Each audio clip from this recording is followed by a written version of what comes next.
विवाह हेउछि जीवनर सबुठारु बड़ जुआ।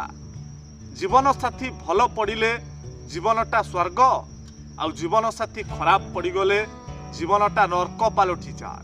मनीष एक अजब प्राणी। बुड़ी गले पानी को दोष दिए, झुंटी पड़िले पत्थर को दोष दिए, कर्मर दोष भाग्य को दिए, किंतु केबे भी निजर दोष देखि पारे नाही। जुक्ति ठारू नीरवता भल, प्रतिशोध नेबा ठारू रास्ता बदलई देबा भल।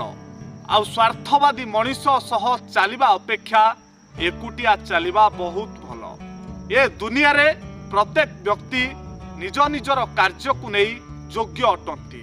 तेणु केबे भी काहाकू छोट भाबी घृणा करंतु नाही। काहाकू अत्यधिक गुरुत्व देले ता पाखरे निजकू मूल्यहीन हेबाकू पड़ी थाए।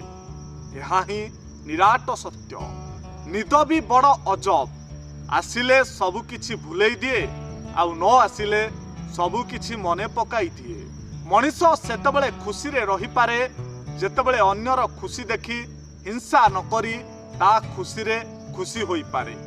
जिए प्रिय सी जेते अनिष्ट कले मध्य से सबु बेले प्रिय होई रही थाए। कारण निज देह जेते विकृत हेले मध्य ताकू कौन केही केबे हतादर करि पारे। तबे एही भिडियोटी आपनकू किपरि लागिला मतामत देबाकू जमारू भूलंतु नाही। आ जदि भिडियोटी आपनकू भल लागि थाए तेबे निश्चय शेयर करंतु।